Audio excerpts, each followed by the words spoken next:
Welcome to Power Talk with Sunny Antonio. So lately, a lot has come up about planning power sources, outages, talking about wintertime with outages, talking about summer with heat, and how do I look at planning for facilities I'm installing? Do I plan for just, say I have 200 amps, do I plan just for what I have now? How do I plan for the future? What do I look at when I'm looking at areas to build, areas to purchase property? So that's been a discussion lately about a lot of people purchasing raw land, and not existing buildings, but raw land. So one of the comments to look at is where I'm building. So check with the power companies and say, hey, is it an area that has a lot of outages? Is it an area that has older infrastructure? Is it an area that they're possibly working on planning for the future, knowing there's going to be some future? So let's plan to see if there's going to be a future with upgraded electrical system, upgraded gas system, upgraded phone or cable.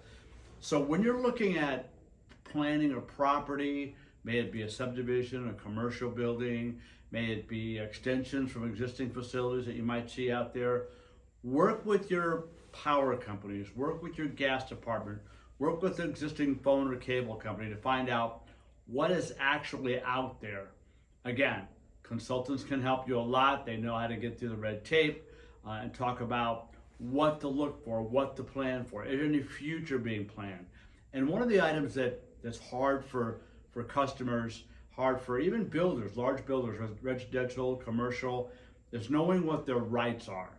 And what I mean about rights is, what does the rules or tariff tell them that they have? Many people just go out there and they always trust the power company. Whatever they give them is actually correct. This is a day and age that we need to make sure we do our homework, that we don't just believe what we're told, that we look at that.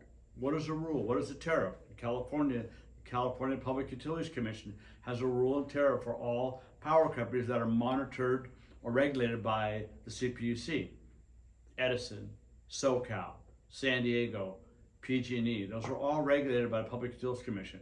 But caution yourself, there are power companies that are not regulated by the CPUC. They are irrigation districts. They are mandated by a local city. SMUD, Sacramento. Lodi Power is another one. Roosevelt Power. They're not subject to California Public Utilities Commission rulings. So you need to do your homework to make sure you know that if you're designing new power, you're putting in a facility, are there any allowances you get for what you're installing in? What's the rule in reference to commercial? Is it different than residential? So those are items you need to look at to get a closer look at. Palo Alto Power is another one. They're regulated by the city, not by the Public Utilities Commission. Merced Power is another one. Turlock Irrigation in California, another one. So wherever you are in California or outside of California, check with your jurisdictions to make sure you know what power company or what gas company is monitoring or what rules you're going to follow. It's critical, it's big, because some give you allowances for revenue that you're going to generate over the next 1 year, 2 year, 3 year, 5 year, 10 years. Know the rules, know the tariff. In PG&E, it's Rule 15 for line extension, Rule 16 for services. Is it a temporary power? I'm bringing temporary. What's the time frame? Am I underground existing line, which is a Rule 20 in PG territory?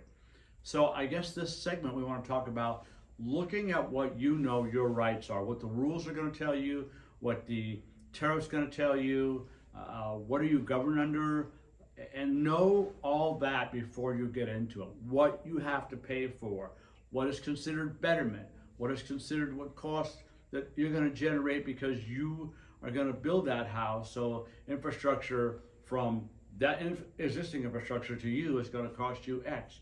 Do I have allowances, residential allowances for what I'm going to put in? Is there a dollar amount allowance? Is it commercial with a revenue allowance over the next 3 years, 5 years, or 10 years? So it's important you take a look at the rules and the tariffs of each utility. Ask that question. I want to see how I am monitored. What ruling am I under to apply for my new house, my new gas station, my new subdivision? It's a commercial building, which is considered a hotel, or so know what you're. Get that information up front so that you know you don't get a bill later on for $80,000 when all the time you think it was going to be $8,000.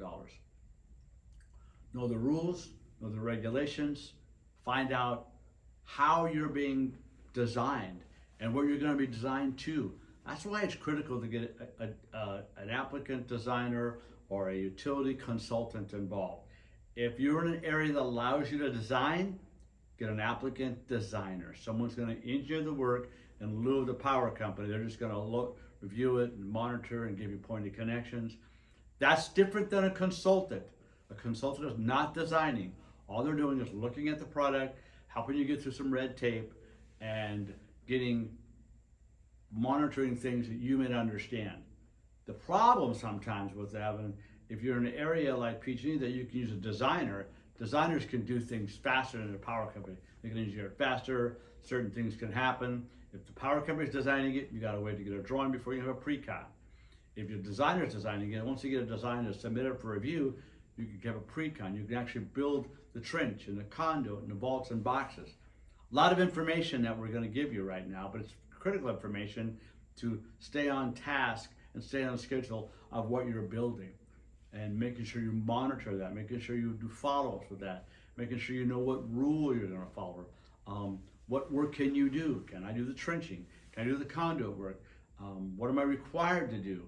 What do I get credits back? If I do the trenching and conduit and boxes and vaults, there's a dollar amount that I get back in my contract. I did the work instead of the power company. A lot of questions to ask, but a lot of things you should put on a checklist. Get a consultant, get a designer, get a checklist, know what you're doing, and do not wait. Many people wait.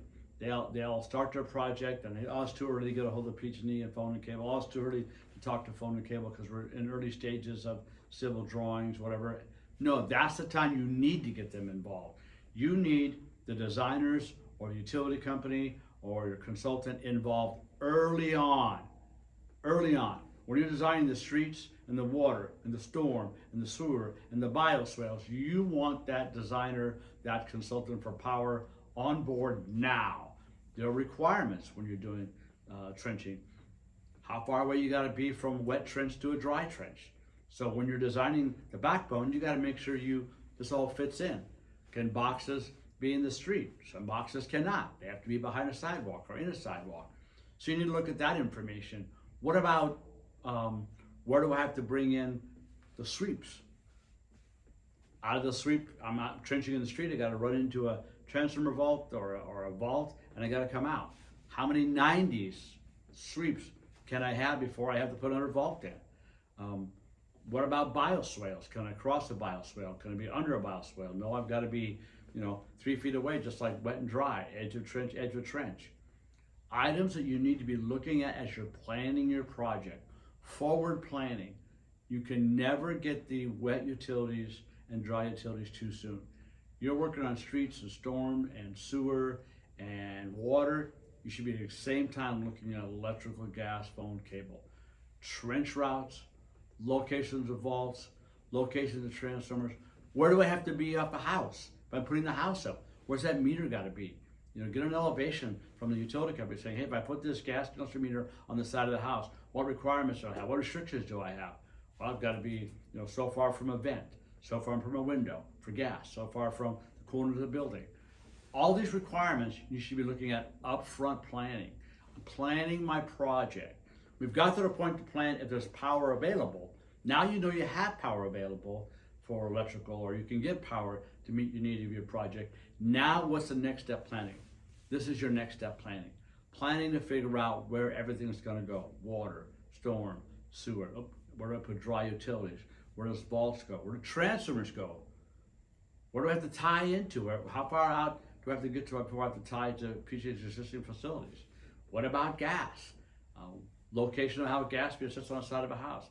Electrical switchgear meters. How high can it be? How low? What's the lowest it can be? What's the highest it can be? How far away from the gas to electrical, from meter to meter? What about a water line for a hose bib? What about a downspout coming down the building? All these items you need to look at. There's a checklist for them. There's requirements for them in PG&E's Green Book. Know all those requirements before you start laying out, well, water's gonna go here in the house, the sewer line's gonna come off here, I got a hose bib here, I have a downspout here. All those have to fit in with the electrical meter, gas meter, phone and cable facilities. So you want to make sure you're planning early on with the architect, early on with the civil about water, storm, sewer in the street, early on in reference to where house and meter locations are going to be on the house. How can I reduce the number of trenching or the footing of trenching when I'm running services to get to each house? Those are forward planning processes you must work with not only the power company, but also with your civil, with your architect, all the rest. So what's the message? You can never plan too soon when you're designing a project of any kind. You can never say, oh, it's too soon for the power company to get involved. It's never too soon. You cannot get too early, but you can get too late, and you put everybody behind. When you start laying out trenches and you've already got your water, your storm, your sewer, your bioswale, your building elevations all done, and we come back with, here's the trench route, here's where boxes gotta go, transformers gotta go, phone box, now you've got a problem. You gotta go back and rework things or try to modify things. So early planning, just like we had early planning, we're doing staging or we're doing property values or buying property or buying buildings. We do that early planning to find out we have power. This is your next step. Now you're gonna plan with the rest of the professional groups, the civil, the architect, guys building the house, where they want that house, how far is it gonna set the property line, knowing you have restrictions where a meter has to go. Meter has to be on the side of the building here, front of that meter to the property line, or the nearest structure has to have 3 feet of working space. You have a problem. Know all those parameters up front. That will help you build a better process, have less problems, more planning, more coordination, but better coordination, so that the end product is what exactly you need. Not try to come back later on, oops, we gotta move something over, gotta move the water, gotta move the store, oh, the elevation's wrong, we gotta get rid of a window, we gotta get rid of a door, we gotta get rid of a vent, because we didn't plan that whole wall of that house with everything on it, the water, the hose bibs, the phone, the cable, the electrical meter, the gas meter.